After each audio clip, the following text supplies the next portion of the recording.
You wake before sunrise. Your body aches from yesterday's labor. You own nothing. Your life belongs to someone else. If you fail today, the punishment could scar you forever. This is not a nightmare. This is a real day in ancient Egypt. The first thing you feel is heat. Even before the sun rises over the eastern horizon, the air is already warm. The mud floor beneath you is hard. Your back hurts. Your hands are cracked. The smell of dust, sweat, and smoke hangs in the darkness.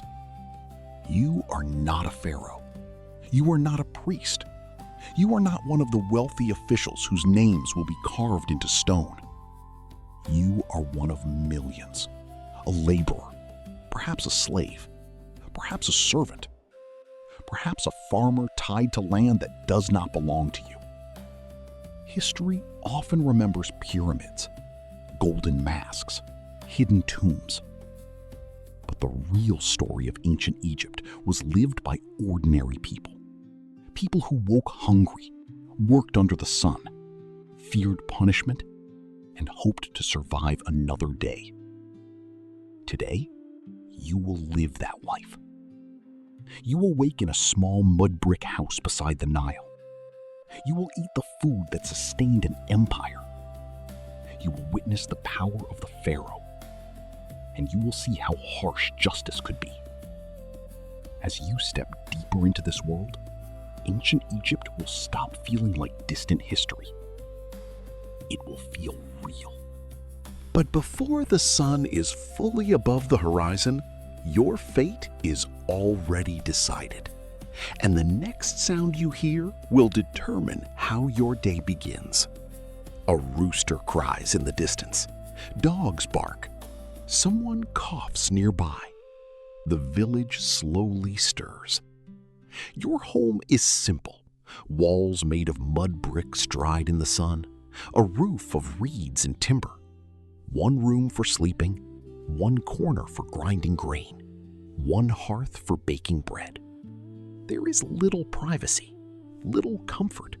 But compared to those forced into state labor camps, this is still a home. You rise quickly. Time is not yours. In ancient Egypt, most people lived according to the rhythm of the Nile. The river flooded each year, depositing rich black soil that made agriculture possible. Without it, Egypt would be desert. To the Egyptians, the Nile was not just water, it was life itself. Children are already awake. Women begin grinding. You wash with a small amount of water.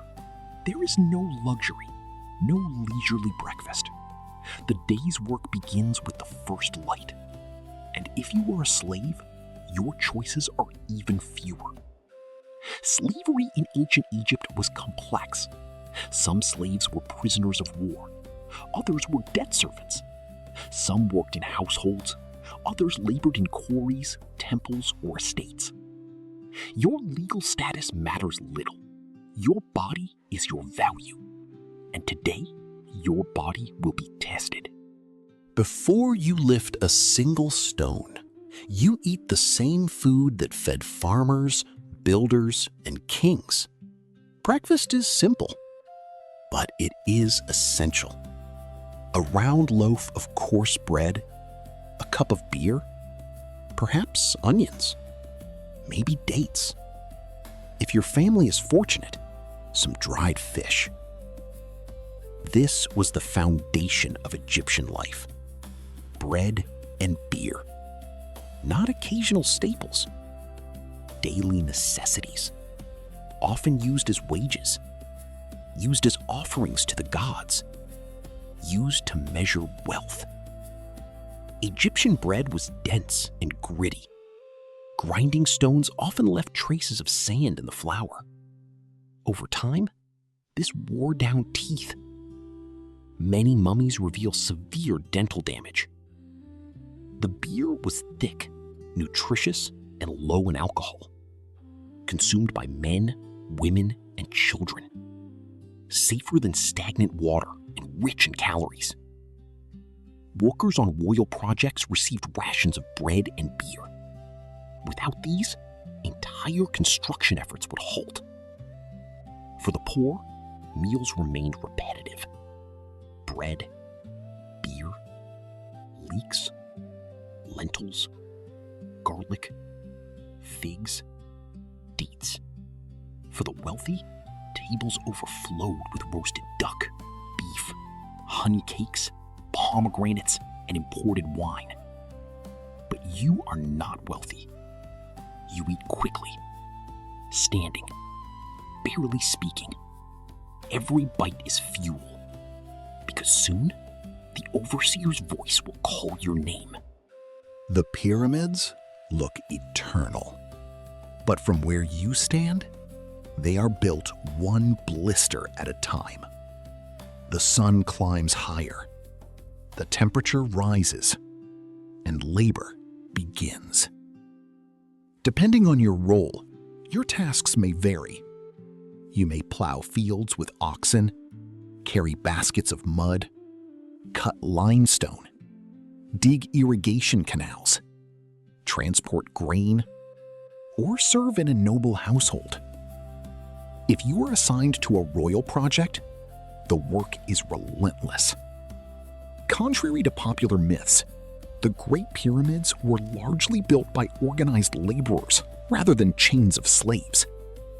Yet that does not mean the work was easy. It was grueling, dangerous, and physically punishing. Massive limestone blocks are dragged on sledges. Teams coordinate their movements. Foremen shout commands. Water is poured on sand to reduce friction. Your shoulders burn. Your palms bleed. Your muscles tremble. There was no air conditioning, no safety equipment, no days off beyond designated festivals and state schedules. If you collapse, someone else takes your place. The monument will outlive you, but your name will never be carved upon it. Above you towers the power of a god king, and everyone in Egypt lives beneath his shadow. To the Egyptians, the pharaoh was not merely a ruler. He was the bridge between humanity and the gods. He maintained Ma'at, the cosmic order of truth, balance, and justice. If the Nile flooded properly, it was because the pharaoh pleased the gods. If famine struck, divine order was threatened. His image was everywhere. Statues, temples, official decrees, monumental carvings. For ordinary people, the pharaoh was both distant and omnipresent. Most would never see him, yet his authority shaped every aspect of life. Taxes were collected in grain, labor could be conscripted, laws were enforced in his name. Temples honored his divinity. To disobey the state was to challenge sacred order itself. And in a world governed by divine kingship, punishment was not merely practical, it was moral. To break the rules was to disrupt the universe. By midday, hunger returns. But so does something even stronger: fear. You pause briefly. Shade is scarce. The sun is nearly overhead. Your meal is modest. Another piece of bread, more beer, perhaps salted fish, maybe lentils. Nearby, officials record rations. Scribes count supplies. Scribes occupy one of the most respected positions in Egyptian society. They do not carry stones. They carry reed pens. Literacy is power. A scribe can calculate taxes, draft legal documents, manage temple inventories, communicate royal orders. For many parents, Becoming a scribe was the dream. It meant escaping backbreaking labor. Above the scribes stand priests, administrators, and nobles. Above them all, the pharaoh. Below them are the workers, the farmers, the servants, the enslaved. Your position in this hierarchy determines everything. What you eat, where you sleep, how you are treated, whether your children may rise higher, and whether your mistakes will be forgiven. In ancient Egypt, justice could be swift, and some punishments were far worse than death. A worker nearby has been accused of theft, a missing tool, a stolen ration, a lie told to an overseer. The consequences can be severe. Ancient Egyptian law emphasized order. Those who threatened it were punished harshly. Minor offenses could result in beatings. Bastinado, the striking of the soles of the feet, was especially feared. Other punishments included forced labor, fines in grain or property, facial mutilation, amputation of nose or ears, exile to remote frontiers. For serious crimes such as tomb robbery, treason, or corruption, death was possible. Execution methods may have included impalement, beheading, or forced suicide. But there was another punishment Egyptians dreaded: erasure. To remove a person's name from records and monuments was to attack their existence in the afterlife. In a civilization obsessed with eternal remembrance, oblivion was terrifying. To lose your name was to die twice. Yet even the poorest laborer believed that death was not the end. Religion surrounds you. Amulets hang from necks. Small household shrines stand in corners. Offerings are left for protective deities. The gods are not abstract concepts. They are active forces in daily life. Osiris, god of the afterlife. Osiris decides what happens to you after death. Isis, protector of families. Isis keeps mothers, children, and families safe. Anubis, guide of souls. Anubis helps the dead safely reach the afterlife. Magic and medicine overlap. Priests recite spells. Doctors use herbs and incantations. Dreams are interpreted. Omens are taken seriously. When disease strikes, divine intervention is sought. When childbirth begins, protective gods are invoked. When danger approaches, amulets are clutched tightly. The boundary between religion and reality does not exist. To live in Egypt is to live within a sacred universe. As the day continues, you enter the busiest place in the ancient world, the market. The market is alive. Children weave between baskets. Fish glisten in the sun. Incense drifts through the air. You hear pottery clinking, copper tools striking wood, women bargaining, birds squawking from reed cages. Goods from across the kingdom are exchanged. Grain, papyrus, textiles, beer, perfume, jewelry. Wealthier traders may offer imported cedar, ivory, or lapis lazuli. Most transactions involve barter or counting in terms of standardized value rather than coinage. You purchase only what your rations allow. Still, the market offers something rare, a glimpse of the larger world. Voices from distant villages, stories from expeditions, rumors from the royal court. For a moment, life feels larger than labor.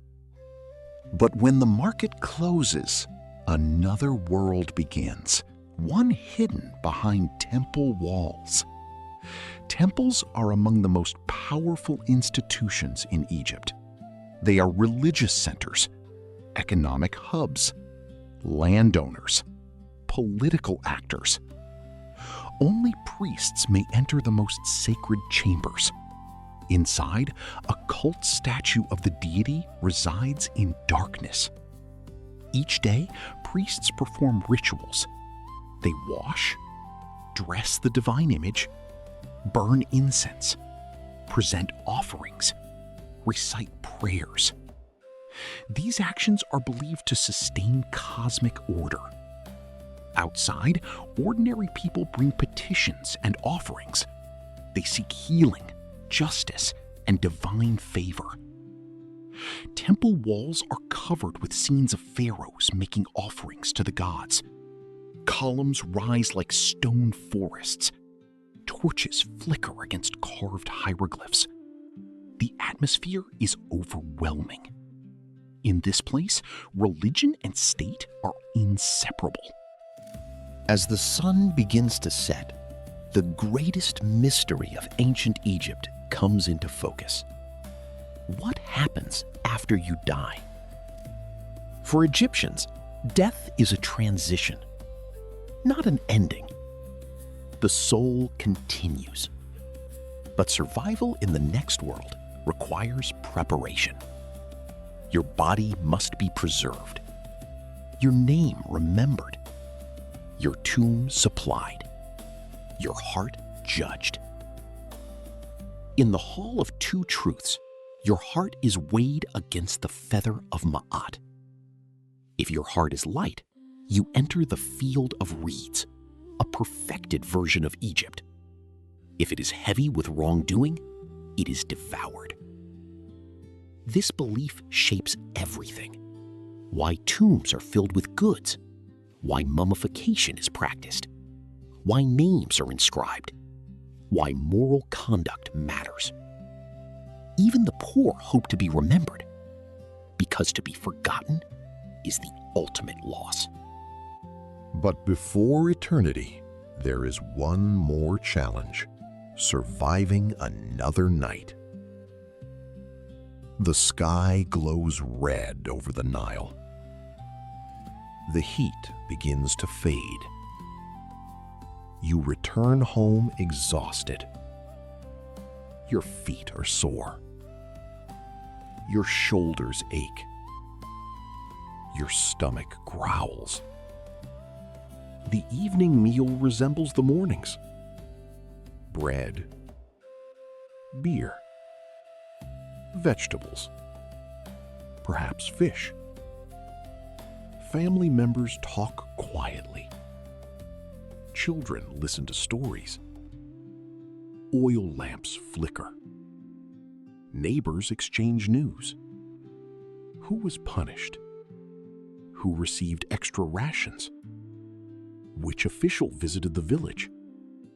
How high the Nile is rising. You may play a simple board game, say a prayer, repair tools, or simply lie still. Tomorrow will begin before dawn, and everything will happen again. The monuments survive. But the real miracle of Egypt was the people who endured each day. When we think of ancient Egypt, we imagine pyramids, golden treasures, mummies, by farmers who monitored the flood, by women grinding grain, by scribes recording taxes, by craftsmen carving stone, by servants carrying water, by enslaved people with little control over their fate. They worried about hunger, disease, authority, family, the future. In many ways, their concerns were deeply familiar.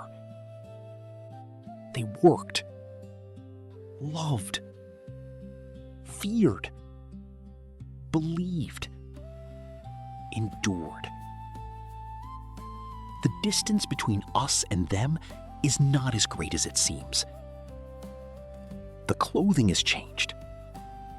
The tools have changed. The gods have changed. But the human experience remains recognizable. And that is what makes ancient Egypt feel so alive. If this journey made history feel alive, remember to subscribe and join us for more immersive reconstructions of the ancient world. Because the past is not silent. It is waiting to be heard.